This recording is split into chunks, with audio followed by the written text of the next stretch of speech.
Buenas tardes, estimado auditorio. Sean bienvenidos a esta tercera emisión de su programa En Contacto Contigo. La División Académica de Ciencias Sociales y Humanidades les da la bienvenida. Mi nombre es Gonzalo Mario Martínez Gómez. Este espacio tiene como propósito servir como vínculo con la sociedad al mantenerlos informados sobre temáticas de interés social. En Contacto Contigo se transmite a través del canal 35.1 de televisión abierta y el canal 35 del sistema de cable local. También puede seguirnos en Facebook, TVUJAT, y YouTube, TVUJAT. Nuestro número telefónico para cualquier pregunta o duda es el 9933-581596. Para dar inicio a nuestro tema, les invito a ver la siguiente cápsula de introducción.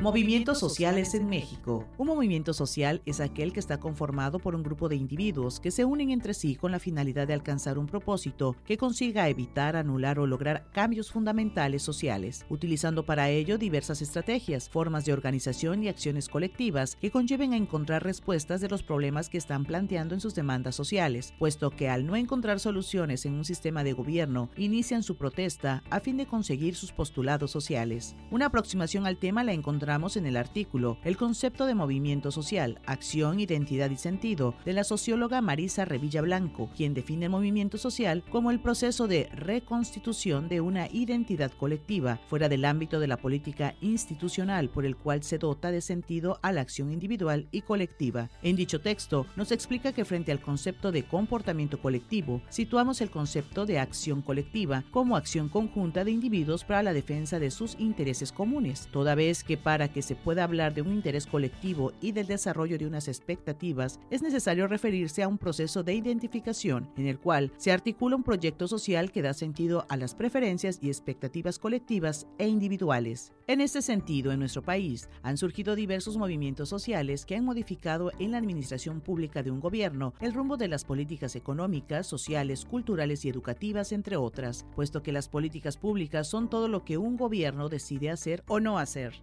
De modo que México es un referente en movimientos sociales, toda vez que de forma recurrente en la historia encontramos protestas, marchas, plantones, etc., que dan cuenta de ello, razón por la cual en el ámbito de las ciencias sociales es imprescindible el estudio y la investigación de estos comportamientos colectivos. En el contexto específico de México encontramos movimientos sociales que causaron cambios radicales en nuestra sociedad. Algunos de ellos son movimientos indígenas, mineros, sindicales y obreros, entre otros. En el siglo XX, quizá el movimiento social más recordado es lo ocurrido en Tlatelolco, en la Ciudad de México, el 2 de octubre de 1968, en la Plaza de las Tres Culturas, en la cual el ejército mexicano reprimía a los estudiantes abriendo fuego sobre ellos, a pesar que realizaban una manifestación pacífica exponiendo sus demandas. En definitiva, como afirma la doctora en sociología Julia del Carmen Chávez Carapia, en el libro Movimientos Sociales en México y Latinoamérica, los movimientos sociales hacen referencia al proceso que resulta de la interacción entre el gobierno y la sociedad, donde los sujetos impulsan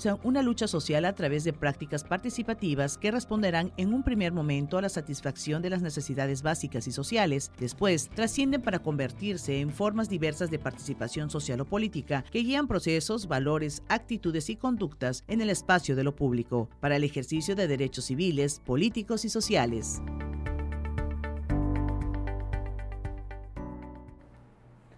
Esta tarde abordaremos el tema Los movimientos sociales en México, tópico que nos invita a reflexionar sobre las lecciones que podemos aprender de los distintos tipos de movimientos sociales desarrollados en la historia de nuestro país, puesto que han significado un cambio en la sociedad y han dejado estas acciones colectivas por la ciudadanía un legado importante para el futuro de nuestra nación mexicana.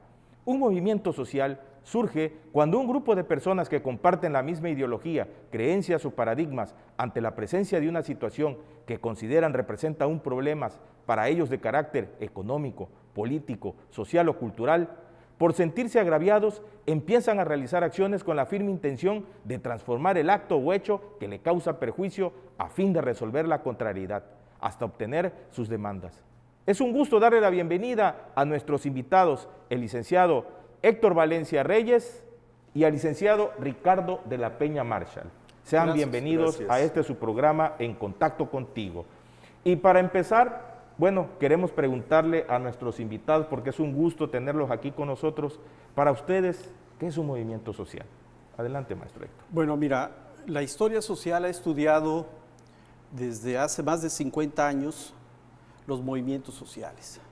Para la historia social, los movimientos sociales son aquellos que, como tú dijiste, representan una exigencia, una demanda, representan la unión de ciudadanos, la toma de conciencia de ciudadanos que tienen como objetivo no solo resolver esa demanda, sino además tienen como objetivo poner en evidencia que el modelo de desarrollo, el sistema político, no está funcionando y por lo tanto necesita reformarse o transformarse. En ese contexto, Barenstein, un historiador europeo, ha estudiado los movimientos sociales como movimientos antisistémicos.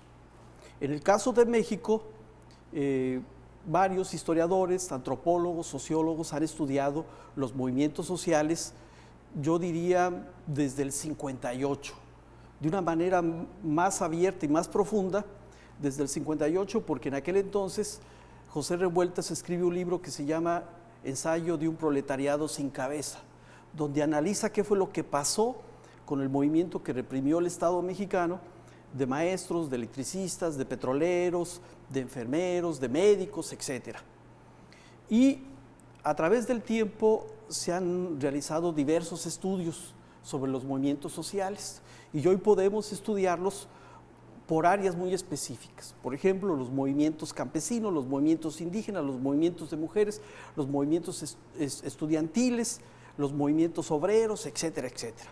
Y una característica de todos ellos, insisto, tiene que ver con el hecho de que asumen un proyecto social casi siempre diferente al que el Estado está recreando. Y lo asumen por considerar que el Estado ha sido insuficiente y ya no es capaz de resolver las problemáticas de los ciudadanos.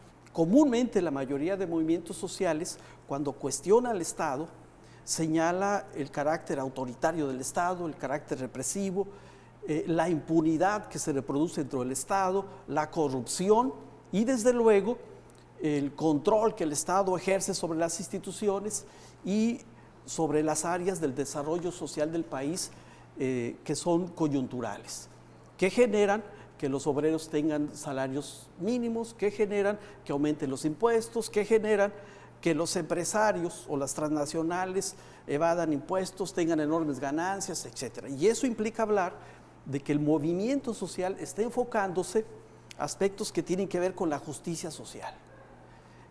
Si quieren, más adelante seguimos abordando el tema.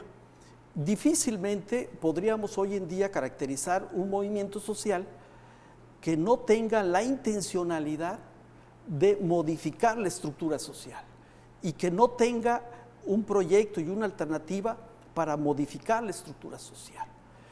En ese sentido, hay movimientos sociales que pueden ser de carácter reformista o movimientos que les hemos llamado sociales, pero que tienden a estar vinculados a los propios aparatos del Estado. Recuerdo desde las guardias blancas en el movimiento campesino, o recuerdo los esquiroles en el movimiento obrero. Entonces, a veces confundimos un poco las connotaciones que le damos a los movimientos que indistintamente ha encabezado la sociedad. Yo invitaría a que la gente reflexionara un poco entre lo que significa en nuestro país y en el mundo entero a partir de algo que señala Gramsci. Los movimientos sociales casi siempre van a estar encabezados por la sociedad civil. No son sociedad política, no son sociedad económica, por lo tanto no son gente vinculada a las estructuras y los aparatos que regulan el funcionamiento de la sociedad, o sea, el Estado. Maestro Ricardo de la Peña Marshall, ¿cuál es la finalidad de los movimientos sociales? Gracias, Gonzalo. Pues mira, yo de hecho quisiera complementar lo que Héctor está diciendo, porque justamente anoté una definición, si tú quieres, de escuelita, relativamente cuadrada, pero es una definición simple de qué es un movimiento social.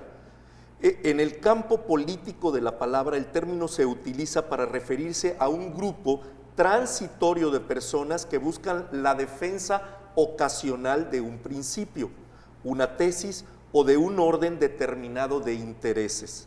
Este grupo es de naturaleza transitoria y desaparece normalmente una vez logrado su objetivo.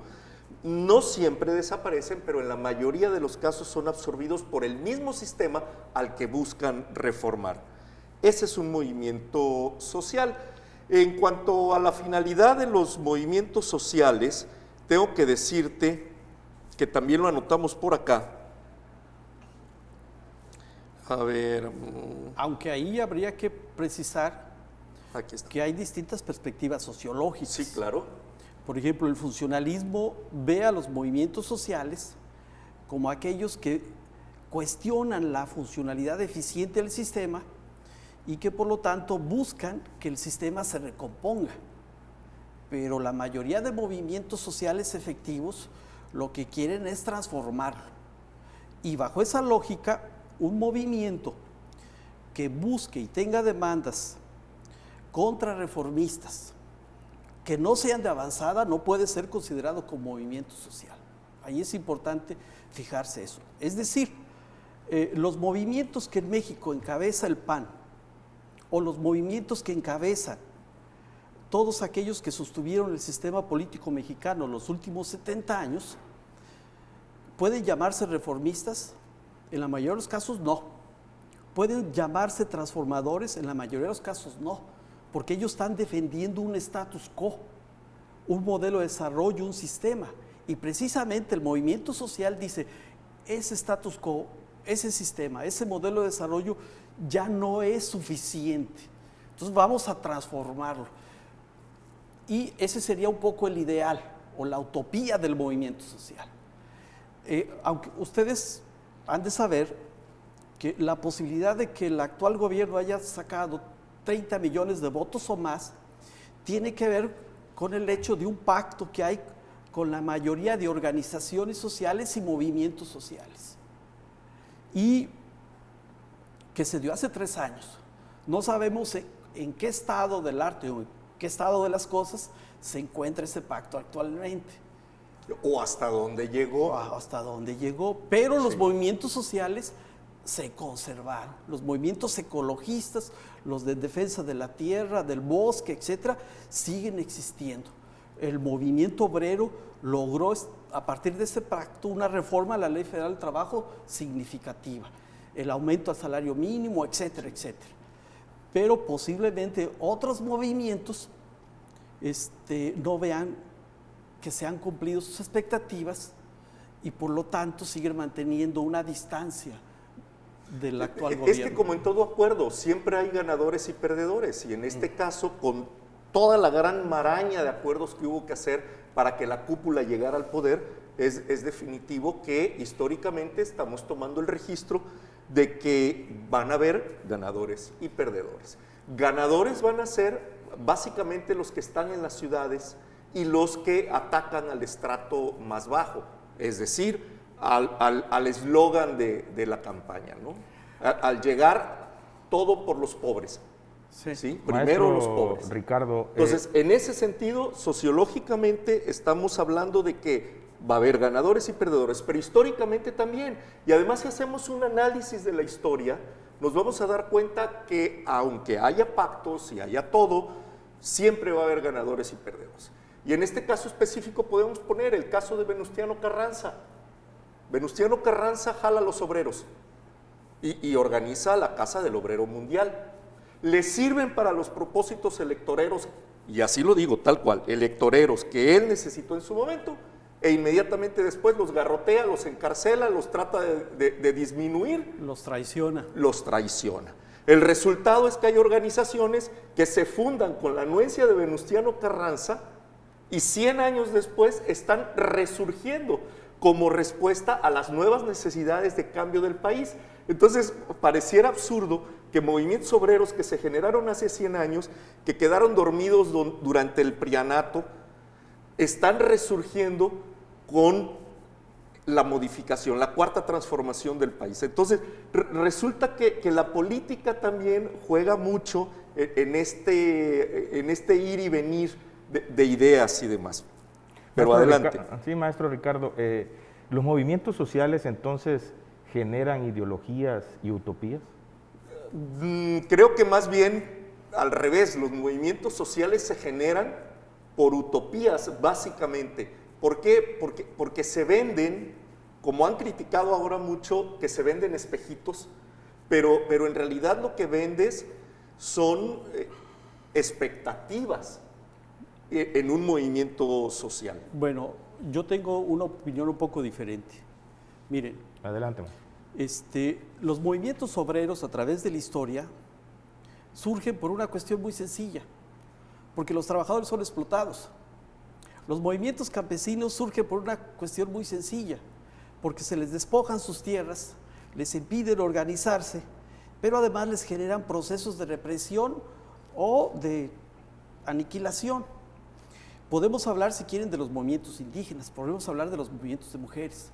Entonces, hay que distinguir entre lo que es asumir un proyecto social y asumir una posición ideológica. Es decir, el proyecto social sí tiene una ideología, sí la tiene, pero comúnmente los proyectos sociales están sustentados a partir de la experiencia histórica de los sujetos, a partir de cómo los sujetos toman conciencia de qué lugar ocupan dentro de una sociedad y cómo identifican que viven bajo circunstancias donde sus libertades elementales les son clausuradas. La libertad de asociación, la libertad de pensamiento, la libertad de expresión, y cómo el proyecto social bajo el que viven no les cubren sus expectativas. Es decir, educación, salud, etcétera, etcétera. Todo eso que ha faltado en México en los últimos 80 años. Vamos a una pausa promocional y regresamos en un momento con esta interesante plática y tema que tenemos en su programa En Contacto Contigo, Movimientos Sociales en México. Y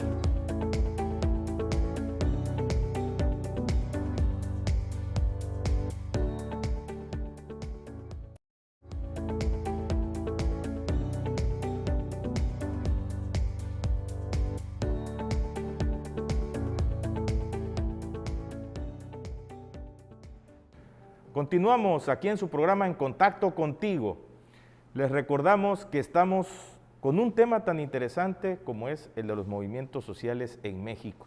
Y queremos continuar preguntándole al maestro Héctor, ¿cómo han venido evolucionando los movimientos sociales desde su génesis hasta nuestros días? bueno, lo que pasa es que en el caso de México habría que concebir que en un momento dado, tanto teóricamente como socialmente, no se les consideraba movimientos sociales. Digamos que eso es un concepto relativamente contemporáneo. Pero si concebimos que los movimientos sociales aluden a todas las características que ya dije hace rato, pues nosotros vamos a encontrar que hay movimientos indígenas, cientos de movimientos indígenas en contra de la corona española durante la Nueva España, durante la colonia en México. Vamos a encontrar que hay algunos movimientos de mestizos, está el movimiento de Yanga, que representa la cultura afro, y vamos a encontrar sucesivamente el movimiento de los jesuitas. El del Mixtón antes. Ajá. Y entonces hay muchos, pero el gran movimiento que además es el acto fundador de nosotros como nación es el movimiento de independencia. Y el movimiento de independencia es extraordinario porque el movimiento de independencia, aunque en un primer momento tiene que ver con asumir una posición ante la invasión napoleónica a España y luego con generar una estructura de gobierno en las provincias, sin separarse literalmente de lo que representa el poder de la corona, posteriormente agarra una dinámica en la cual, si uno revisa los documentos de la independencia, va a encontrar que está luchando en contra del excesivo pago de impuestos. Están luchando en contra de que no les permiten participar políticamente, de que los discriminan. Están luchando a favor de la libertad de expresión, libertad de imprenta, libertad de manifestación de las ideas, o sea, pensamiento. Están luchando a favor de la libertad de asociación y desde luego en contra de la esclavitud, por lo tanto la libertad. Y podría señalar otras cosas más. ¿Les parecen comunes esas cosas? Hoy en día estamos hay sectores sociales que están luchando en contra del pago de impuestos. Hay sectores sociales que están luchando y demandando cuestiones de participación democrática en contra de los cotos establecidos, ya sea regionales o nacionales, etcétera, etcétera. Entonces, estas luchas adquieren distintos matices en función del proceso histórico. Por ejemplo, adquieren características muy peculiares durante los gobiernos centralistas en la primera mitad del siglo XIX. Adquieren otro matiz e incorporan otras ideas en la guerra de reforma y que tienen que ver con la educación laica, la separación del Estado de la Iglesia, etcétera. No solo los políticos están interviniendo, y en ese proceso hay un movimiento extraordinario de resistencia en contra de la intervención francesa, y es un movimiento que regionalmente tiene matices muy peculiares. Y durante el Porfiriato hay movimientos estudiantiles, hay movimientos de obreros, hay movimientos de indígenas, tanto en Yucatán como en el norte del país, y entonces en cada época histórica hay grupos sociales que se manifiestan en contra de la estructura y en contra del status quo. En México podemos decir que hay una mirada hacia los movimientos sociales y hay una ruptura en torno a lo que significa la realidad nacional representada por movimientos sociales a partir del 68.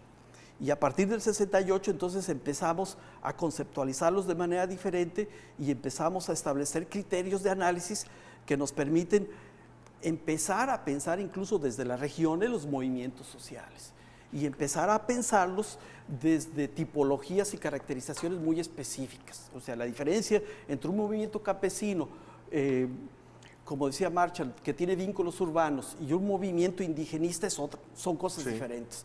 O un movimiento de mujeres o un movimiento de la diversidad sexual son cosas diferentes. Lo que deberíamos estar pensando es cuáles son los movimientos sociales ahorita que efectivamente pueden caracterizarse como tales, que mantienen una autonomía y que representan la sociedad civil. La demanda de los grupos sociales que efectivamente mantiene una distancia, ya sea de negociación, de acuerdos, pero también de oposición con la postura hegemónica del Estado, ¿no? Claro. Maestro Ricardo. A ver, pero antes de... bueno, es que...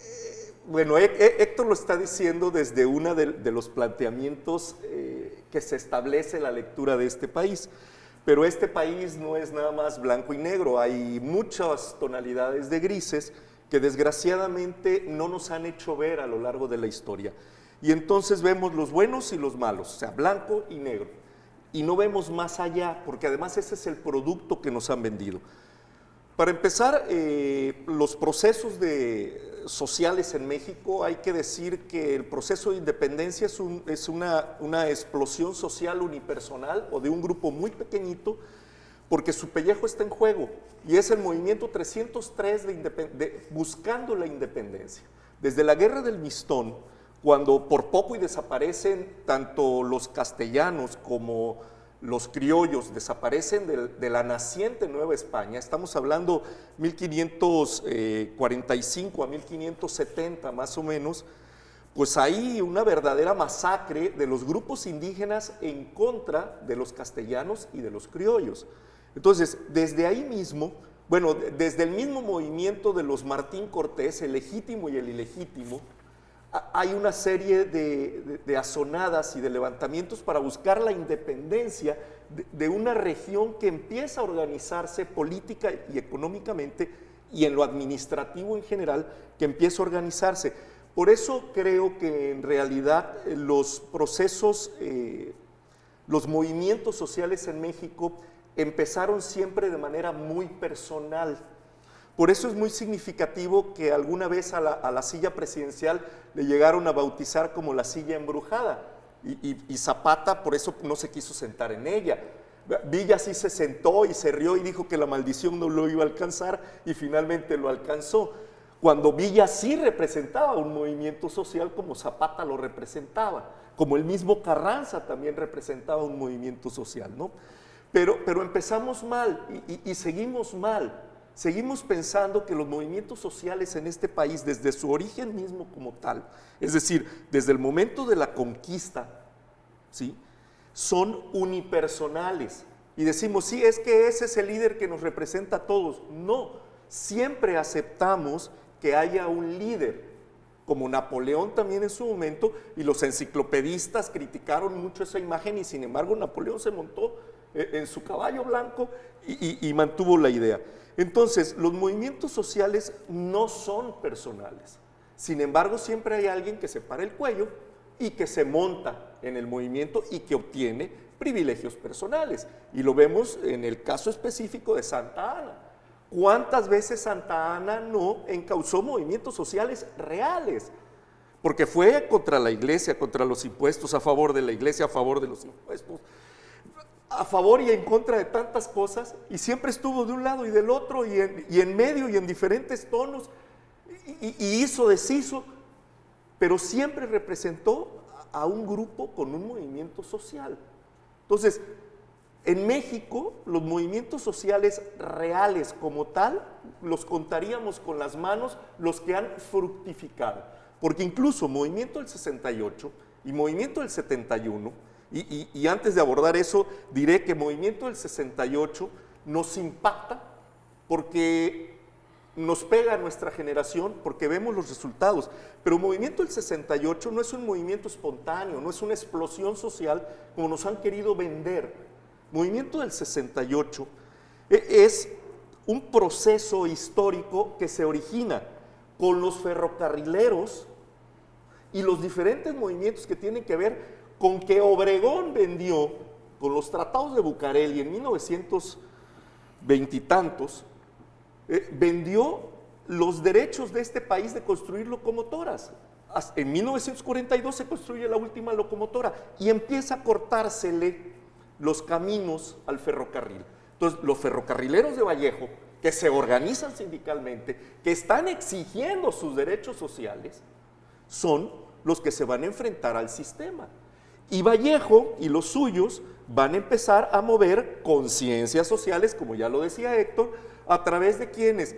De los médicos, de enfermeras y, bueno, el mismo Chávez con su movimiento agrícola en el norte del país y en el sur de los Estados Unidos, es resultado de ese gran movimiento que inicia con los ferrocarrileros y con la decisión unipersonal de un presidente.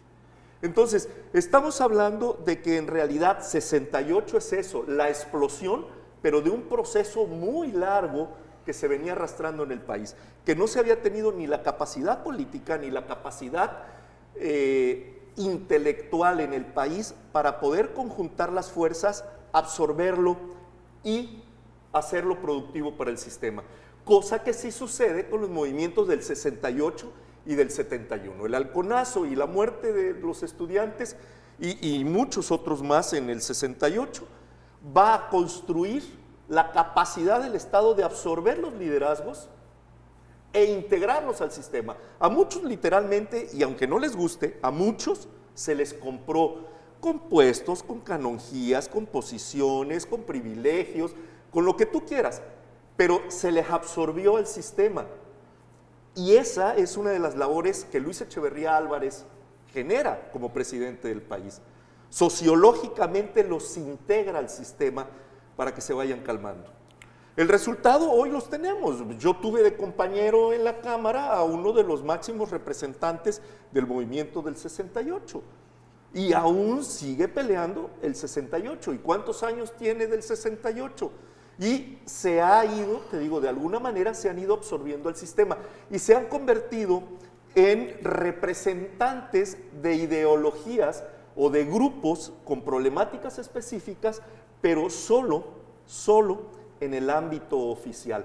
Entonces se les fue recortando. Por eso es que creo que muy pocos movimientos sociales son válidos en México hoy en día. Por ejemplo, para mi punto de vista como historiador, es el de los 43, los de Ayotzinapa. Ese es un movimiento que surge de manera espontánea, socialmente, como una representación, que luego le entretejen y lo van enredando políticamente, pero los padres han logrado frenar y tienen una representación. Ahí el Paseo de la Reforma siguen estando. Bueno, maestro, me gustaría... Héctor, entonces, una condición inicial de la movilización social gira en torno a los agravios colectivos.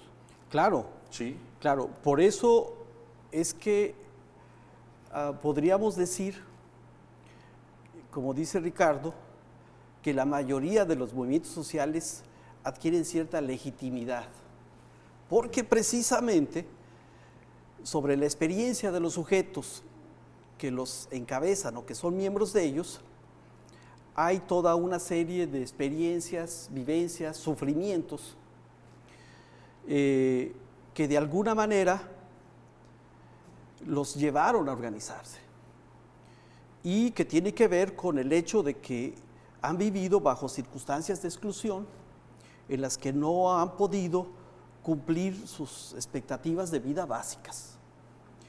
Ahora bien, en términos contemporáneos, los movimientos sociales casi siempre son producto de organizaciones sociales. De ahí que ese pretendido espontaneísmo pues queda desechado. Es más,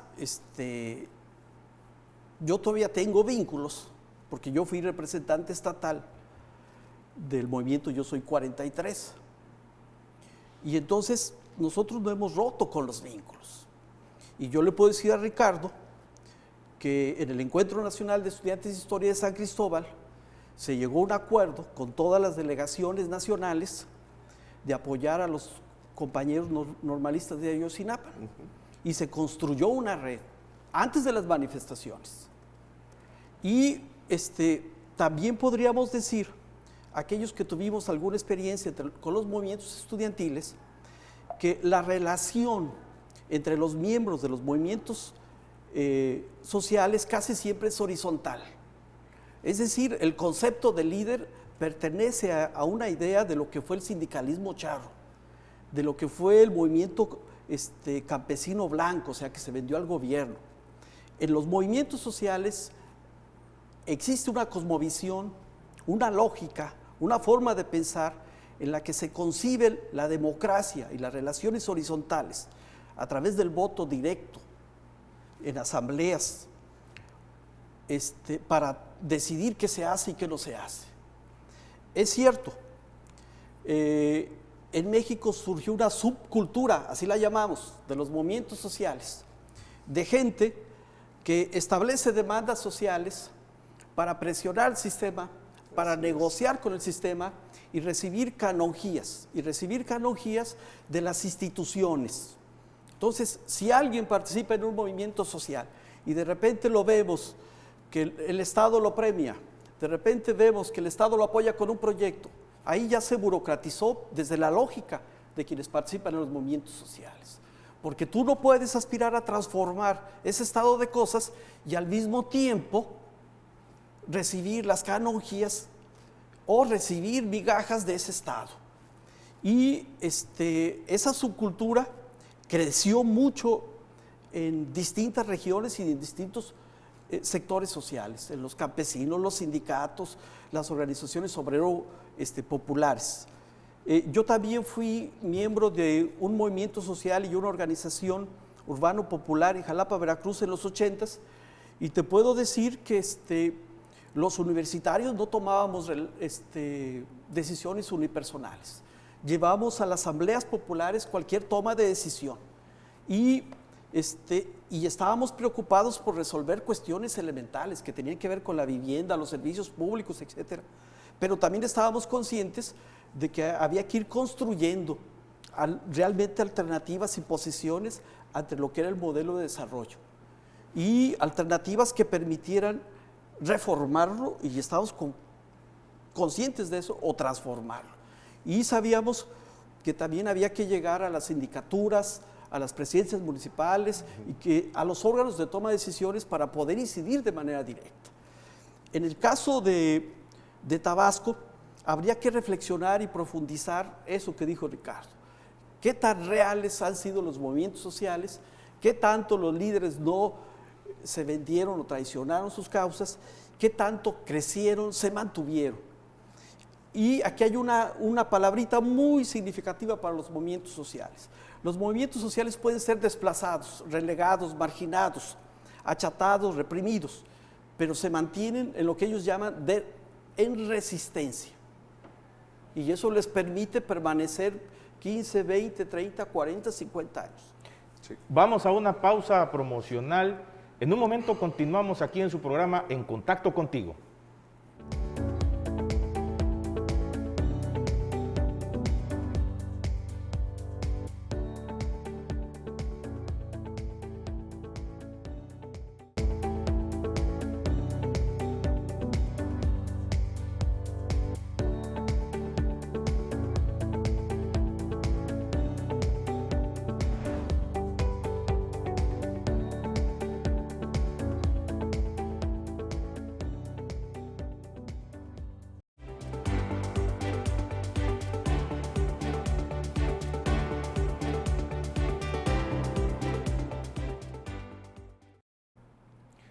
La División Académica de Ciencias Sociales y Humanidades invita al diálogo académico Emprendimiento con Enfoque Social y Humanístico, impartida por el doctor José Leopoldo Calderón de la Cruz, a través de su aula virtual el día miércoles 22 de septiembre a las 12 horas. Asimismo, la División Académica de Ciencias Sociales y Humanidades le invita, a través de su aula virtual, a la Semana de Egresados y Empleadores en su edición 2021.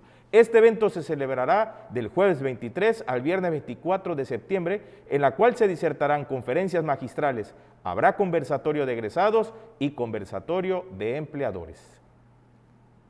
Vamos a continuar aquí en su programa En Contacto Contigo con esta amena charla que tenemos con nuestros invitados, con el licenciado Héctor y con el licenciado Ricardo. Espero, estimado teleauditorio, les esté gustando este tema tan importante porque nos ha dado muchas lecciones de vida en el devenir de la historia de nuestro país. Y queremos preguntarle al maestro Ricardo, ¿en qué se han caracterizado los movimientos sociales del México contemporáneo? Pues mira, de entrada tengo que decirte que según la UNAM, los movimientos sociales los realizan ciertos grupos para alcanzar determinados objetivos y pueden ser muy amplios o muy pequeños según el momento o la circunstancia. Y ya adecuado a nuestro siglo XX o a la contemporaneidad, los últimos 50 años, son movimientos en donde se consideran expresiones novedosas en lo colectivo, vinculadas con aspectos sociales como la edad, el género, la orientación sexual, la pertinencia a grupos sociales o a los sectores profesionales. Y esto nos lleva a que esto se genera en torno a 12 temas que además todos traemos en la boca, porque son temas de la bronca diaria. Inseguridad y delincuencia, pobreza, desigualdad, corrupción, justicia, desempleo, dificultad para el acceso a los alimentos, escasez de agua, educación pública de baja calidad, discriminación, machismo y violencia contra la mujer y la calidad del sistema educativo. Entonces, en torno a ello es que estos movimientos sociales en el México contemporáneo se han ido desarrollando. Puedo decirte que en el siglo XX al menos tenemos la Revolución Maderista, la Decena Trágica, la Constitución de 1917, la Reforma Agraria, la Expropiación Petrolera, el Movimiento del 68, el del 71, el terremoto del 19 de septiembre del 85, el Tratado de Libre Comercio en el 94, el error de diciembre del 94 y la consiguiente devaluación y lo que se llamó el efecto tequila en el mundo, el movimiento zapatista y la creación del Instituto Federal Electoral con su posterior transformación en el Instituto Nacional Electoral. Estos son movimientos que podemos considerarlos como precursores o como disparadores de movimientos sociales o receptores de movimientos sociales, porque son causa y son efecto. Entonces, si nosotros analizamos el proceso contemporáneo, nos vamos a encontrar que tenemos problemas serios que no hemos resuelto porque no hemos tenido la capacidad como grupo social primero y como país después de darle la vuelta a la página y aceptar los errores para encontrar soluciones y empezar a caminar parejos. Entonces, nos referimos constantemente a estos 12 principales problemas sociales que les comentaba, que son en realidad los que nos van a estar metiendo la zancadilla para no generar un desarrollo como país, porque tenemos el potencial para hacerlo como grupo social. Sin embargo, como grupo social no hemos querido hacer la integración, no hemos querido pasar la página de hace 500 años. Sí. Hoy estamos celebrando 500 años de la resistencia de los pueblos indígenas Bueno, resistencia de los pueblos indígenas porque hay una razón sociológica.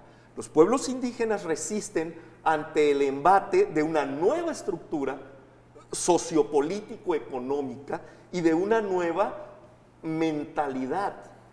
Pero no ha habido la capacidad de integrarse. En el momento en que reconozcamos que no hay vencedores ni vencidos, sino que hace 500 años empezamos a construir una nueva realidad, entonces empezaremos a avanzar y a darle la vuelta a la página y empezar entonces a disminuir las desigualdades económicas, los problemas ecológicos que tenemos en el país, y empezaremos a tener respeto hacia uno mismo y hacia los demás. Y tendremos sociedades mejor integradas. Hoy, ¿cómo puedes trabajar con un movimiento, cómo puedes trabajar una sociedad en su conjunto si la tienes tan disparo, tan disímbola, que no te permite jalar parejo? En un mismo salón de clases, Héctor, yo, que damos clases, lo notamos, cómo nos llegan muchachos que te están jalando por la velocidad y la capacidad de absorción, de procesamiento y de generación. Y tú tienes alumnos que has trabajado con orgullo, como lo he hecho yo, porque jalan. Pero hay otros a los que tienes que jalar y aunque los estés arrastrando, no puedes. Ya en el salón de clases hay una desigualdad. Y el sistema educativo también genera desigualdades. Entonces, aunque tú quieras como persona aplanar esas diferencias y emparejarlos, las circunstancias de la sociedad no te lo permiten. Entonces, vamos enfrentándonos a una sociedad netamente desigual por definición misma. Ahora, Maestro bien, pero si nosotros somos historiadores y tenemos memoria, y salvo que Dios sea muy mala onda, nos puso en esta situación, ¿no? Sí. Estamos en esta situación por la acción humana. Estamos en esta situación porque hay responsables históricos de esta situación. Y es un sistema político, un modelo de desarrollo representado en las últimas 7 décadas por el PRI y por el PAN, que tuvieron otros intereses diferentes a la unión, a la solidaridad, al desarrollo social, y defendieron privilegios, y defendieron un proyecto social que en los últimos 30 años se convirtió o operó bajo los intereses transnacionales. Y en cada región del país ustedes van a encontrar los nombres de quienes operaron estos proyectos y de quienes son los responsables de que en este país haya tanta desigualdad, tanta hambre, tanta contaminación, etcétera, etcétera. Entonces ahí hay que ser claros. Es decir, olvido no podemos fingir. Ahora bien, aquí lo interesante es cómo en el contexto de esta reconstrucción nacional participamos y hacemos pactos que nos permitan avanzar como sociedad con alternativas efectivas, de justicia social efectiva. Con todas las riquezas que tiene este país se puede hacer muchísimo, pero lo que vemos en la televisión, en los canales de ciertas empresas, lo que vemos en ciertos medios de comunicación, es que las élites, eso que el presidente llama conservadores o conservadurismo, esos que están ahí en el poder desde hace 120, 130 años, siguen manteniendo ese interés y les importan un comino las clases sociales, los intereses de los sectores populares. Y entonces, en ese proceso, ¿qué es lo que va a suceder? Y yo ahí lanzo la siguiente hipótesis. Lo que va a suceder es lo que ya sucedió en Chile, lo que ya sucedió en Argentina. Se van a polarizar ciertas posiciones, pero las masas populares ya despertaron. Y hoy en Chile están haciendo una nueva constitución con gente que concibe un proyecto social diferente, porque muchos de los constitucionalistas son socialistas y son comunistas y provienen de sectores populares que surgieron con movimientos sociales. Entonces, aguas. Yo creo que es importante reflexionar sobre estos temas y poner nuestras barbas a remojar a nivel regional y decir qué queremos como sociedad. Porque estamos en los albores de nuevos movimientos sociales, nuevas manifestaciones sociales. Yo aquí los invito a que lean estos 4 tomos de la Red de Estudios de los Movimientos Sociales en México, que los lean, que reflexionen. Hay en PDF otros 2 tomos nuevos del 2017 para acá. Y en ese contexto es importante decir que la responsabilidad ciudadana que tenemos que asumir como universitarios es a convocar a un nuevo pacto social, y a un nuevo pacto social donde entendamos que es posible,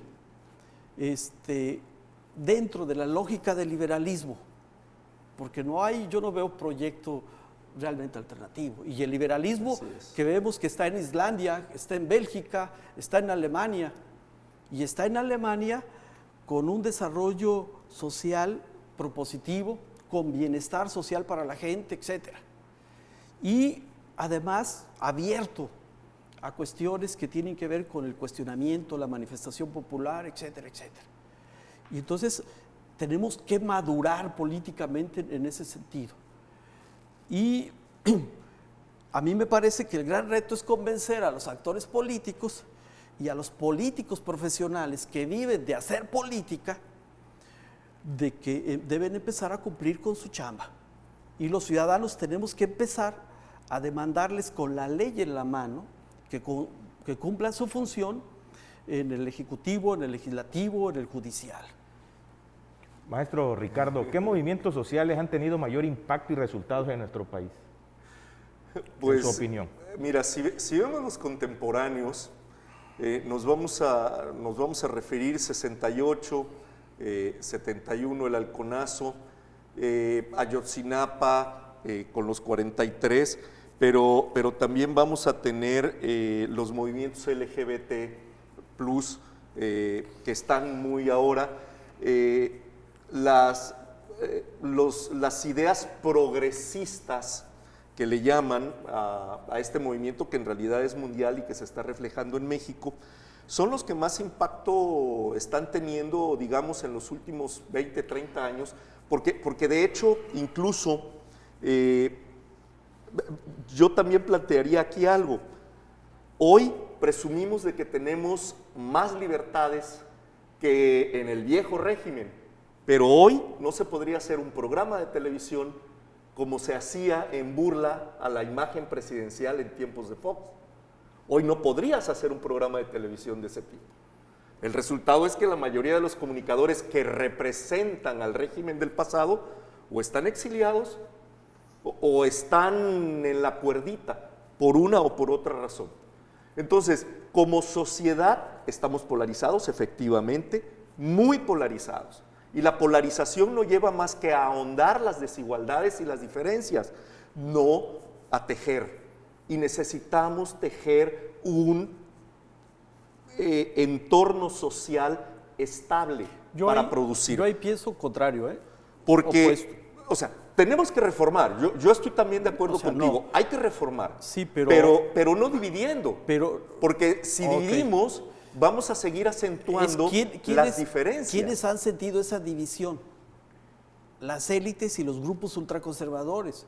Es decir, si ustedes, la credibilidad que tiene el presidente del 72%, 64% es altísima. Ustedes revisen en las redes sociales, en todos los canales de televisión, se burlan del presidente, le dicen cosa y media. Es decir, pero aquí se nos olvida que quienes están generando lazos y generando proyectos alternativos son los sectores populares, los que eternamente permanecieron olvidados, relegados y discriminados. Y eso es interesante porque representan más del 86% de la población. Y eso es interesante. Entonces, pero es que si fuera así, Héctor, ya está la bola sería lanzada. mágico. Simplemente por el hecho de que llegó Andrés Manuel, se cambiaría toda la estructura, porque somos más los buenos que los malos. Y sin embargo, la corrupción sigue en aumento. El huachicol sigue en aumento. Y esto te lo digo a datos de la Cámara de Diputados Federal. Entonces, hay muchos datos que públicamente se manejan y que internamente se manejan y que no tienen que ver unos con otros. Mira, entonces, aquí, el mexicano no quiere cambiar, hay que reconocerlo. No, aquí hay que decir, sociológicamente no queremos cambiar. Entonces, podríamos decir que los estados más democráticos tienden a tolerar las movilizaciones de los movimientos sociales e implementan formas más blandas de represión cuando tratan de controlar o pacificar el disenso de las masas? No, ahí sería un contrasentido. Un Estado democrático no va a buscar formas blandas de represión. Un Estado democrático, podemos ver Noruega, dije hace rato Islandia, puede decir Holanda, un Estado democrático entiende que sus ciudadanos tienen derecho a manifestarse y a oponerse, y genera lazos de negociación, de toma de acuerdos que les permitan salir de ese conflicto o enfrentamiento que tienen. Y en el fondo lo que están haciendo es el elemento más significativo de la teoría política, ser efectivamente política, que implica negociar, ponerse de acuerdo y construir. En México, o sea, vivimos de ese tipo de situaciones y producimos ese discurso que dice Marshall porque tenemos intereses diferentes. Eso es válido. Claro, el problema válido. es cuando, en el contexto de esos intereses, no pensamos en el bien común. Y aquí hay otra característica de los movimientos sociales. Los movimientos sociales no están pensando en cómo resolver esos problemas y que a los demás pues les vaya como sea. No, están pensando en cómo evolucionar y cambiar como sociedad. Los conservadores no han entendido eso. Y no lo han entendido porque crecieron familiarmente por décadas, por generaciones, disfrutando privilegios. Y en su cosmovisión y en su mentalidad no cabe la posibilidad de vivir en otro estado de cosas. Ahora bien, el caso de México es paradigmático abordar los movimientos de las mujeres y el movimiento feminista y dentro de ellos el movimiento decolonial. Ustedes van a ver que el año que viene nosotros vamos a pedir, los historiadores, que se le regrese al río Grijalva su antiguo nombre y que a los municipios de Tabasco que tenían su nombre prehispánico se les regrese. Si realmente estamos pensando bajo una lógica de restituir. Claro, restituir, pero eso no cambia la historia. O sea, el hecho histórico ahí está. Que lo neguemos. La historia siempre cambia. La izquierda o la derecha siempre va a buscar cambiar la historia. No, pero... Y si cambiamos el nombre, ¿qué importa? El hecho está. Sí, los hechos están ahí. Acuérdate que en física existe un axioma, que es muy simple. El fenómeno se da aunque no lo observes.